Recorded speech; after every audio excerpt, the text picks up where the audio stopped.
My name is Michael Abrams. I work at NASA's Jet Propulsion Laboratory in Pasadena, California. I am the U.S. Aster Science Team Leader. We'll begin our flyover the state of California around the Southern California area and Catalina Island. We're only looking at the state of California here for you to get an idea of what this data set looks like. This is part of the Aster digital topography data set. And then the color image that's draped over it is also derived from Aster optical data. The speed we'll fly at is about the time it actually takes the satellite to cover the same amount of distance. At the bottom is the island of Catalina with some clouds on its southern shore.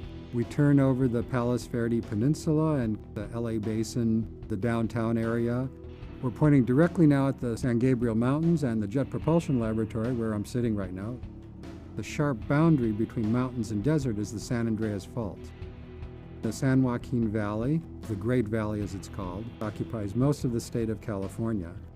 The San Andreas Fault, a sharp trench, forms the boundary between the Pacific Plate on the west and the North America Plate on the east.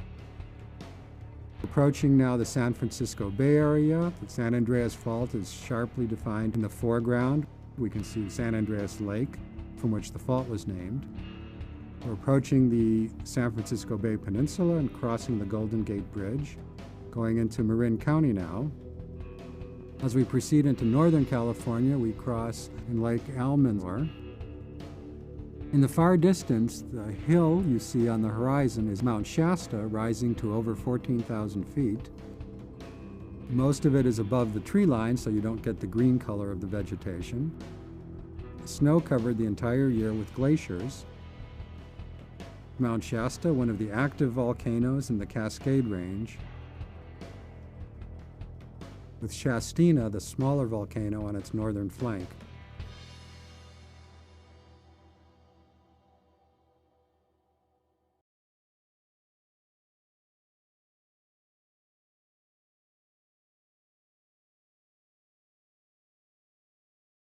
The Mars Reconnaissance Orbiter has seen many places on the planet. One of the most interesting is one of the Great Canyon systems on Mars. This is a branch of that canyon system called Candor Chasma.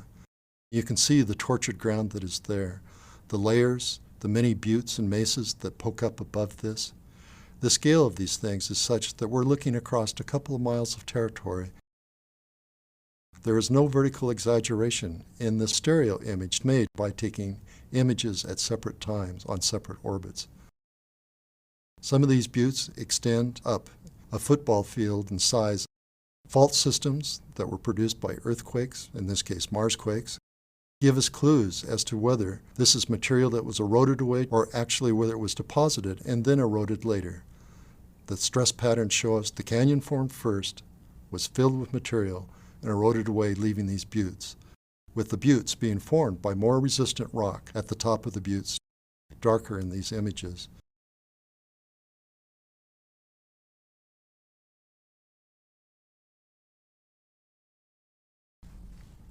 One of the questions we have about Mars is where we see the effects of water on its surface. How did that water get there? It may have been different in different places. Did it erupt from underground, as springs, for instance? Or did it fall from the sky in rainfall? And it may have been associated with events like impact craters. One of those impact craters is Mojave Crater. And here we're going to look at a perspective view that was formed from two images forming a stereo pair. As you can see, water ponded on the terraces, and then it overflowed and ran down to the next terrace. If you look at the rim of the crater, you see channels that run right up to the top. So these aren't springs. This must have been rainfall that carved this part of the planet.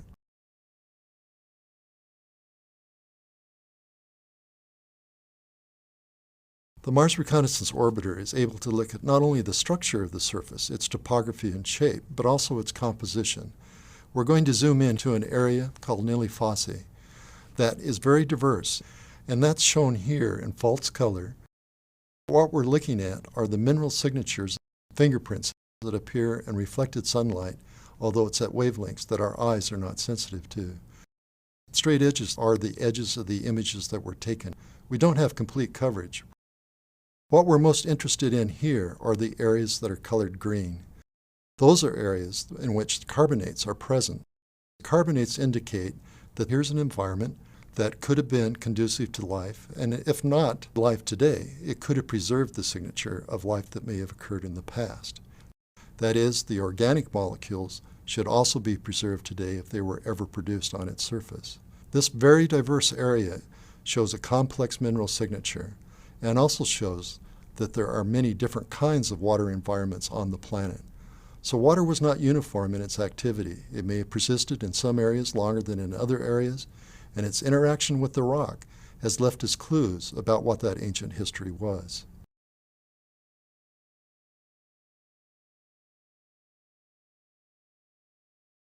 One of the early images taken by the Mars Reconnaissance Orbiter was of Victoria Crater in order to help the Opportunity rover figure out which way to move around the crater as it looked for a way to get down inside. Here you see that image taken from 180 miles above the surface of Mars.